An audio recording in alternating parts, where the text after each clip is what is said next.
Action नहीं ले रही है आरजेडी, सरकार ज्यादा दिन नहीं चलेगी, सरकार के लिए खतरा होगा। देखिए, बिहार के लिए ये बड़ा ही दुखद क्षण से गुजर रहा है। बिहार में बैठी सरकार दो स्वार्थी और अहंकारी लोगों के नेतृत्व में ये अपना जो महाठगबंधन की जमात बनाए थे, एक दूसरे को ठगने के लिए बड़े भाई ने छोटे भाई को प्रधानमंत्री का सपना दिखाया और छोटे भाई ने बड़े भाई के पुत्र को मुख्यमंत्री का सपना दिखाया। अब प्रधानमंत्री की सपना में मुख्यमंत्री जी का कहीं से दाल गल नहीं रहा है, लोग इनको तरजीह नहीं दे रहे हैं। लग रहा है कि अब हमारे साथ कोई खड़ा नहीं है, तो ये मुख्यमंत्री का कुर्सी अब छोड़ने के लिए तैयार नहीं है। और छोटा भाई जिस उद्देश्य से आया था कि इनको बाहर भेज करके हम मुख्यमंत्री के कुर्सी पर बैठेंगे, वो सपना भी साकार होते दिखाई नहीं पड़ रहा है और दोनों एक दूसरे को ठगने में लगे हैं। अब ये ठगबंधन लठबंधन में बदलने वाला है और ये लठबंधन की शुरुआत हो चुकी है। हमने पहले भी बताया कि 2023 ये लोग पार नहीं करेंगे।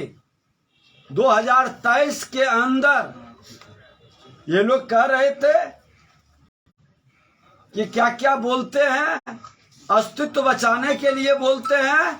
तो मैं उन तमाम मित्रों को बता दूं कि विजय सिन्हा राजनीति बिना भय और लोभ के किया है और भारतीय जनता पार्टी का एक सिपाही के रूप में, एक सामाजिक सैनिक के रूप में जनता की आवाज को सड़क से सदन तक उठाया है।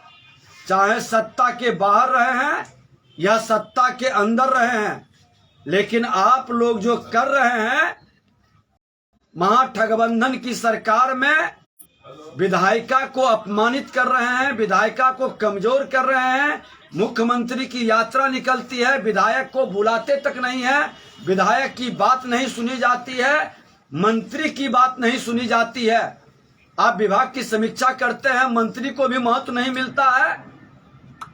आरजेडी के कोटे के मंत्री का सारा पीएस को स्थापित कर दिए हैं उप मुख्यमंत्री और पीएस डायरेक्ट रिपोर्टिंग करता है। मंत्री का वैल्यू जीरो वहां है और मुख्यमंत्री जी यहाँ सारे विभाग को अपने आप सिर्फ उप मुख्यमंत्री के स्वास्थ्य विभाग की ये समीक्षा नहीं कर पाते।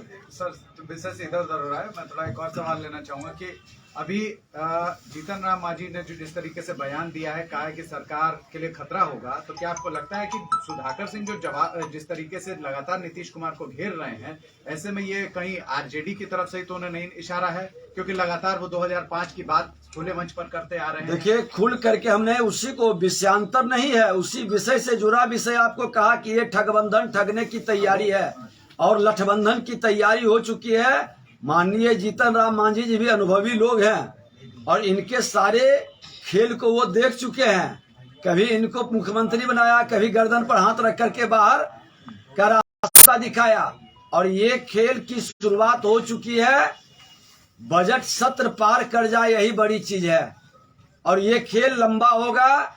माननीय नीतीश कुमार जी को कुर्सी से उतार के ये लोग छोड़ेंगे, कोई नहीं बचा पाएगा क्योंकि ये तैयारी कर चुके हैं। और मैं जो कह रहा हूं उसकी सत्यता की जांच का लक्षण ये प्रकट हो रहा है। हम तो हफ्ता पर पहले ही बोले थे और वो लक्षण सब प्रकट हो रहा है। अब देख लें आगे होता है क्या क्या।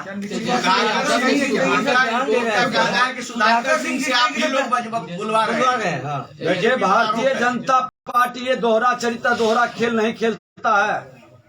जो बोलने का रहता है, भारतीय जनता पार्टी का नेता डायरेक्ट बोलता है, पीठ पर वार नहीं करता है। मैं धोखा दे करके नहीं, हाँ ये जरूर है कि मैं सत्ता के लिए नहीं, सुशासन स्थापित करने के लिए हम काम करते हैं। हम चाणक्य बनकर चंद्रगुप्त बनाते हैं, लेकिन जब कोई दगा करता है तो फिर जनता उसको सजा देती है। सुधाकर सिंह क्या फिर आपके साथ आने की बात है क्या? मैं बता दिया कि माननीय नीतीश कुमार जी हो या सुधाकर सिंह हो या तेजस्वी यादव जी हो, जो देश के प्रधानमंत्री नरेंद्र मोदी जी का लाल किला से आह्वान है कि भ्रष्टाचार मुक्त भारत बनाने का, और महात्मा गांधी का, जेपी का, लोहिया जी, पंडित दीनदयाल उपाध्याय जी का जाति विहीन समाज बनाने में जिसको विश्वास है, राष्ट्रवाद के पथ पर जो चलेगा, सबका साथ, सबका विकास, सबका विश्वास, सबका प्रयास, वही भारतीय जनता पार्टी के साथ आएगा। और जो इस पथ पर नहीं चलेगा, जातीय उन्माद फैलाने वाले के लिए मेरे पार्टी में कोई जगह नहीं है। नड्डा जी का एक बयान आया है, एक बार फिर से कि क्षेत्रीय पार्टी जो है वो खत्म हो जाएगी, अस्तित्व उसका खत्म, एक बार फिर से उन्होंने बयान दिया है, इस पर क्या कहेंगे? स्वार्थ, अहंकार और भ्रष्टाचार अपराध के पोषक लोग का अस्तित्व नहीं बचेगा। जो जातीय उन्माद पैदा करके सत्ता प्राप्त करने की राजनीति कर रहे हैं, उनकी राजनीति समाप्ति की ओर है। बिहार की जनता और 2/3 नौजवान, अभी हम आ रहे थे, बीएसएससी के लोग, सारे बच्चे घेरे हुए थे।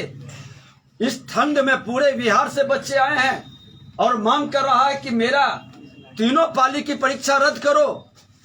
जो ये तमाशा किया है, क्वेश्चन आउट जिसके कारण हुआ है, जो टॉप शिखर पर बैठा है उसकी जिम्मेवारी तय करो, उस पर कार्रवाई करो, उसको जेल भेजो, उसकी संपत्ति जब्त करो जो अवैध रूप से माल कमाता है बीपीएससी या बीएसएससी के अंदर। और सीबीआई से जांच कराने में सरकार क्यों भाग रही है? एक सवाल बच्चों को हमारे सामने से ही तो गुजरा, सब हमको घेरे हुए था। हमने कहा कि नहीं, ये बच्चे का मांग क्या है? 9 लाख से ऊपर बच्चे ने फॉर्म भरा, एक पाली में 3 लाख बैठा, 3 लाख का आपने रद्द कर दिया। और 6 लाख का परीक्षा रद्द करने में आपको क्या तकलीफ है? क्योंकि आपने पैसे की उगाही जिससे की है, डर उसका लग रहा है। आपके भ्रष्ट लोग को बचाने का खेल है। सभी पाली की परीक्षा रद्द होनी चाहिए और सीबीआई से जांच कराइए।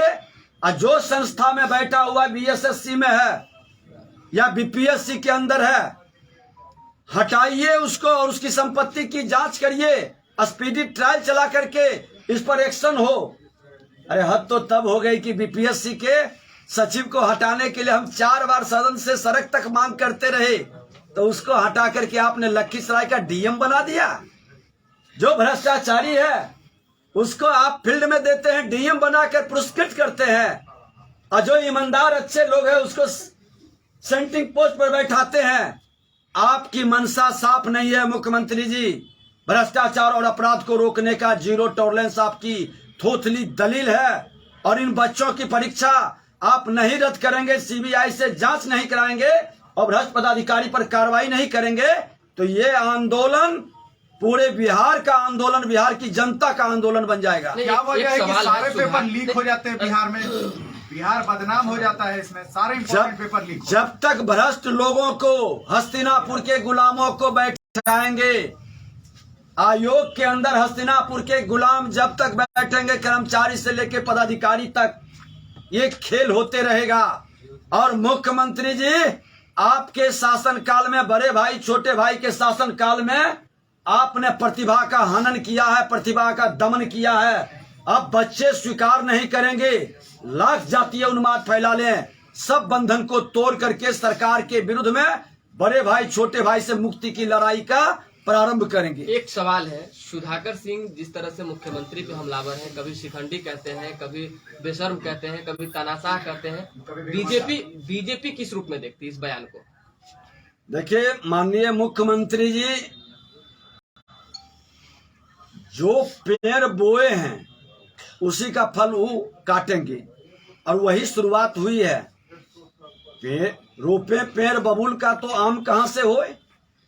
आपने जंगल राज लाने वाले को कहा था कि ये जनता राज है, लेकिन वो जनता राज नहीं, वो गुंडा राज है। खुल करके 1000 राउंड गोली चलता है कोलवरी में, खनन विभाग का मामला पर आपने चुप रह गया। शादी ब्याह के मामला पर गोली चलता है, कार्रवाई नहीं करेंगे।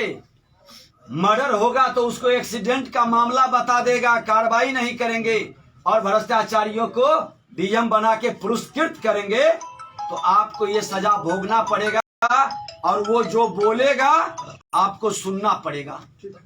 बयान गलत है या सही है, बस ये बता दीजिए। मैं तो बता रहा हूं कि राजनीति में मर्यादा का पालन होना चाहिए, लेकिन अगर जो हम उस अमर्यादित लोगों के बीच में जाके बैठते हैं तो फिर मर्यादा का पालन का हम कैसे अपेक्षा रखेंगे।